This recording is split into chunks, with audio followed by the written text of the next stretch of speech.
होली की आत्मा।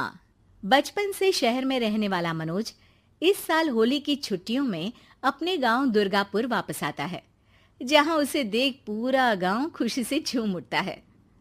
जब गया था तब इतना सा था और अब देखो कितना बड़ा हो गया है।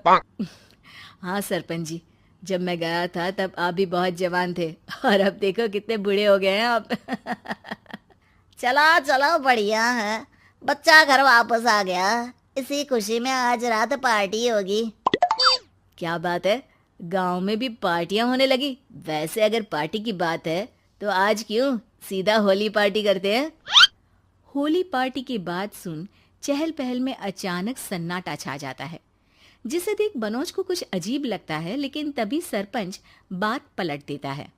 अब बहुत देर हो गई, चलो सब अपने घर चलो, पार्टी के बारे में कल सोचेंगे। मनोज भी मम्मी पापा के साथ घर आ जाता है, पर होली पार्टी और उस पर पूरे गांव की खामोशी वाली बात अभी तक उसके जहन से निकलती नहीं।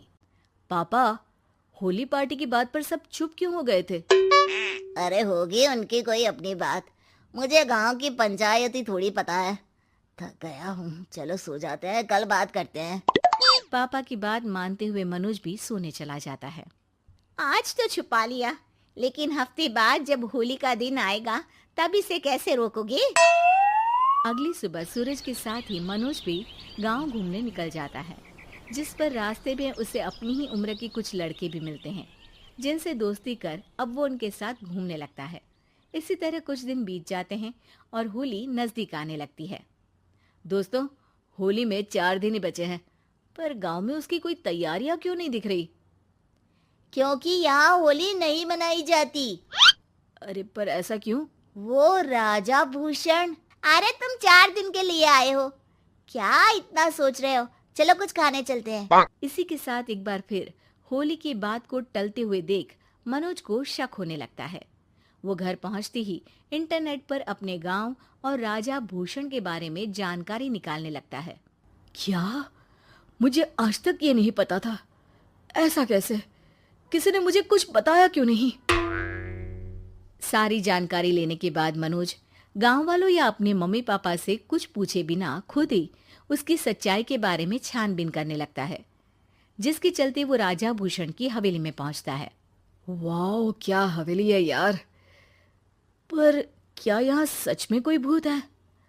हेलो भूत जी, कोई है क्या? हम इस साल गांव में होली सेलिब्रेट कर रहे हैं, क्या आप उस पर थोड़ा इंटरव्यू देंगे? मनोज के ऐसा बोलते ही गांव में तूफान उठ जाता है और हवेली में रखी सारी चीजें हिलने लगती है। एक अदृश्य शक्ति मनोज को धक्का देकर हवेली से बाहर निकाल दरवाजा बंद कर लेती है। ये सब देख मनोज हैरान रह जाता है। क्या अभी मुझे हवा ने धक्का देकर बाहर निकाल दिया? मेरे होते हुए इस गांव में कभी होली नहीं मन सकती, इसलिए दोबारा ऐसी कोशिश भी मत करना, अंजाम बुरा होगा। आवाज सुन मनोज हैरानी से इधर उधर देखने लगता है, पर उसे कोई दिखाई नहीं देता। वो गांव वापस आ जाता है, जहां तूफान की वजह से सब कुछ तहस महस हो चुका होता है। आखिर ये तूफान आया कैसे? ना ऐसा कोई मौसम था और ना ही हमने होली का त्योहार मनाने की बात की थी। सरपंच की बात पर कोई रिएक्शन दिए बिना मनोज चुपचाप अपने घर चला जाता है। इस तरह देखते ही देखते होली का दिन भी आ जाता है और मनोज रंग लेकर गांव में निकल जाता है, लेकिन गांव पूरी तरह खाली होता है। अरे त्योहार का दिन है, धूमधाम की जगह मातम क्यों मनाया हुआ है? मनोज की आवाज सुन सब अपने घर की खिड़कियां खोल के घर के अंदर से ही उसे वापस जाने के लिए कहने लगते हैं, पर वो किसी की नहीं सुनता। तुझे पहले भी समझाया था, अगर होली खेलने की कोशिश भी की तो अच्छा नहीं होगा। अरे बात मान लो बेटा, तुम्हें सच नहीं पता। मुझे सब पता है। सालों पहले इस राजा ने एक अंधविश्वास फैलाया और आप लोग आज तक उसे मानते आ रहे हो। अरे बेटा, जब तुम पैदा भी नहीं हुए थे उससे भी बहुत पहले से इस गांव पर होली का श्राप है। अगर गांव में होली का त्योहार मनाया जाता है तो प्रलय आना पक्की बात होती है। राजा भूषण इस सब में नहीं मानते थे और त्योहार मनाने लगे, जिसके चलते होली वाले ही दिन पहले उनके बेटे की और फिर उनकी मृत्यु हो गई। तभी से गांव की रक्षा के लिए उनकी आत्मा उस हवेली में रह रही है। सबकी बातें सुन मनोज उलझन में पड़ जाता है।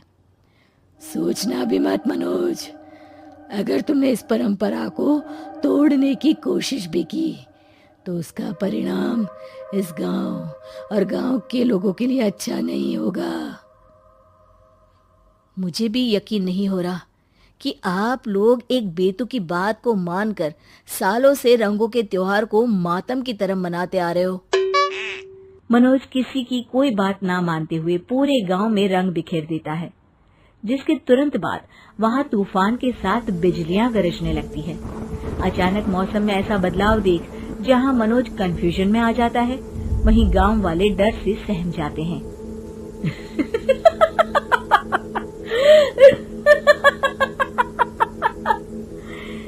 इस लड़के ने हमारे जैसे सिर्फ अपने स्वार्थ के लिए नहीं बल्कि पूरे गांव की खुशियों के लिए यहाँ होली मनाई है, जिस वजह से अब इस गांव पर होली का श्राप टूटता है। ऐसा बोलकर राजा का भूत वहां से गायब हो जाता है, जिसके बाद गांव के लोग धूमधाम से होली मनाते हैं।